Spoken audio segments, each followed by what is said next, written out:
ఏడాదిగా ప్రయత్నించిన సంతానం కలగలేదా? Noah IVF లో ఉచితంగా సంప్రదించండి. అందరూ బాగున్నారమ్మా? బాగున్నారా? నేను వచ్చేటప్పుడే ఒక అతను ఎవరో ఈ వైసీపీ ప్రభుత్వానికి సంబంధించిన కల్తీ మద్యం తాగినట్టున్నాడు ఒక ఆయన. నా దగ్గరకు వచ్చి హైపరాదిని అడిగానని చెప్పమంటున్నాడు. ఆ కల్తీ మద్యం ఎంత పని చేస్తుందో మీరే చూడండి. ఇంకొక అతను అయితే స్విచ్ ఆఫ్ అయిన ఫోన్ తీసుకొచ్చి నన్నే సెల్ఫీ అడుగుతున్నాడు. కాబట్టి ఆ కల్తీ మద్యం పోవాలన్నా, అలాంటి కల్తీ ప్రభుత్వం పోవాలన్నా ఈసారి మీరందరూ కూటమి నిలబెట్టిన ప్రతి అభ్యర్థిని గెలిపించాలి. ముఖ్యంగా ఇక్కడ ఎవరు? పవన్ కళ్యాణ్ గారు. ఫస్ట్ టైం నాకు పిఠాపురంలో నేను ఎందుకు పుట్టలేదా అని బాధగా ఉంది నాకు. నిజంగా పిఠాపురంలో పుట్టుంటే బాగుండేది, డైరెక్ట్ గా పవన్ కళ్యాణ్ గారికి ఓటేసి అదృష్టం ఉండేది కదా అని బాధపడుతున్నాను నిజంగా నేను.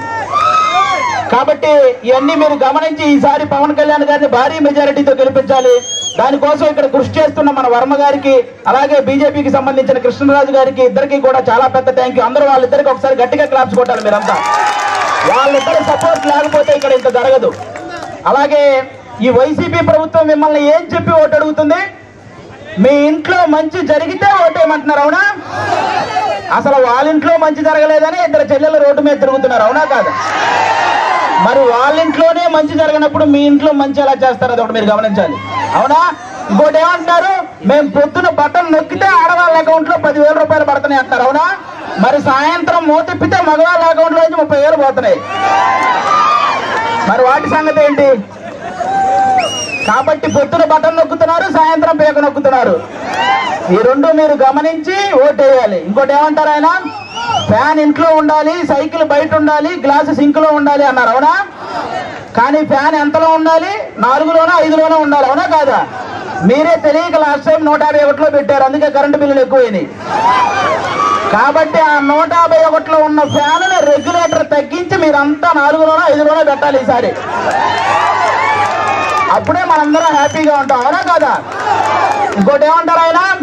మేము సింగిల్ గా వస్తున్నాం, మీరంతా కలిసి వస్తున్నారు అంటున్నారు, అవునా? మన ఇంట్లో ఒక దొంగ పడితే ఏం చేస్తామమ్మా మనం? ఒక 3-4 కలిసి తరిమి కొడతామా లేదా? మరి రాష్ట్రంలో ఇంతమంది గజ దొంగలు పడితే మరి తరిమి కొట్టాలా లేదా అమ్మా మనందరం? మరి కలవాలా లేదా? చెడుని చంపడానికి ఎప్పుడూ మంచి కలిసే వస్తుంది, అవునా కాదా? ఇక్కడ రీసెంట్ గా వంగా గీత గారు వడదెబ్బ తగిలి పడిపోయారని విన్నాను, అవునా? కానీ 5 సంవత్సరాల నుంచి మనకి ఎన్ని దెబ్బలు తగిలినాయమ్మా? వడదెబ్బల కంటే పెద్ద దెబ్బలు తగిలినాయి. మీరు ఆలోచించాలి, ఈ రాబోయే 10 రోజుల్లో 151 మందికి ఎక్కడొకక్కడ వడదెబ్బ తగిలి పడిపోతూనే ఉంటారు. ఆ డ్రామాలు నమ్మకండి, ఎందుకంటే ఆ డ్రామాలకు మా శ్రీదేవి డ్రామా కంపెనీలో కూడా ఇన్ని డ్రామాలు చూడాలి.